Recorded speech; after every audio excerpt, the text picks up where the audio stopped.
Let me ask you something. Are your habits pushing you forward or keeping you stuck? I've struggled with this too, but trust me, there's a way out and I'm here to help. Let's jump right in. The usual advice is always the same, but today we're playing a different game. Forget 5 a.m. alarms and celery juice. These underrated habits will actually boost your productivity.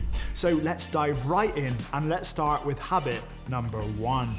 Habit 1, ignoring the concept of annual goals.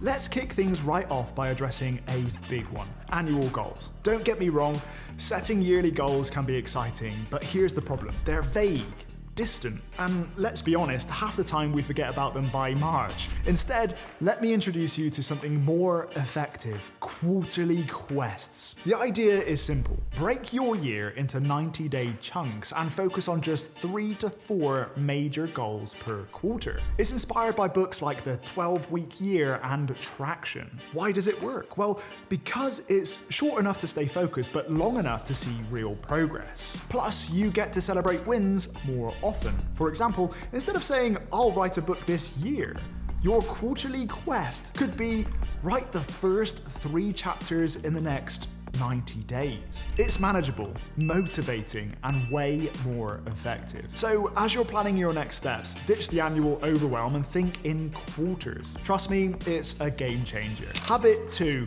the weekly review. Okay, so you've got your quarterly quests, but here's the thing. If you don't regularly check in on your goals, they'll just collect dust faster than an unused gym membership. And that's where the weekly review comes in. This is a simple habit that takes just 20 minutes once a week. It's your chance to reflect on what worked, what didn't, and what you'll focus on next week. Think of it as a mini reset to keep your life and goals on track. Now, here's what I do. Every single Sunday, I sit down with my planner and a cup of coffee, of course, and review my calendar from the past week. I celebrate wins, note lessons learned, and set my top 3 priorities for the upcoming week. It's like having a meeting with the CEO of your life. And spoiler alert, that's you. If you haven't tried this yet, make it your ritual. Trust me, it's one of the most effective ways to stay consistent with your goals. Habit 3. The morning manifesto. Now, let's talk mornings. We all know how you start your day sets the tone for everything else. But instead of diving into an elaborate morning routine, I'm gonna keep it really simple. The morning manifesto. But here's how it works. Every morning, just spend 2 minutes writing down 3 things. Your top priority for the day, how you want to show up, focused, calm, confident, you name it. One thing you're grateful for. It's quick, easy, and helps you start the day with intention. No more wandering into your workday feeling scattered. It takes 2 minutes. Seriously, you spend longer scrolling through memes, so no excuses. Habit 4.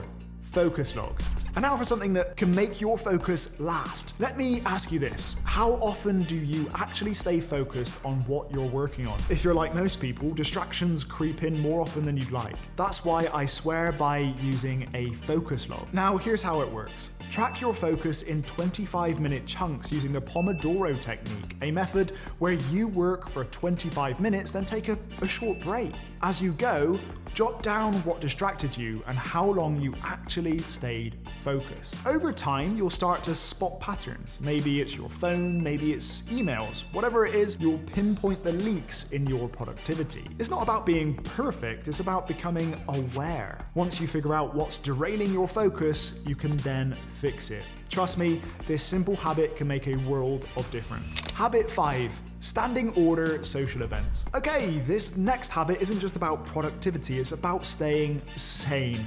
Life isn't all work, work, work, and we need social connections to actually thrive. That's where standing order social events come in. The idea is simple. Schedule a recurring social event like a weekly brunch, games night, or coffee date. It's in the calendar and it's a non-negotiable.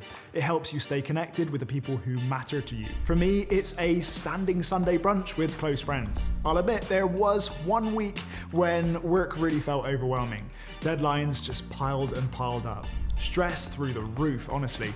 But just sitting down with friends, laughing about jokey things, and sharing a meal, it just reminded me that life isn't just about crossing things off a to-do list. That energy carried me through the following week. These events give you something to look forward to and serve as a mental reset button. Plus, they're practical. No endless back and forth planning. So set one up this week. It's not just good for your relationships, but it's good for your soul and sanity. Habit 6. Multimodality multitasking.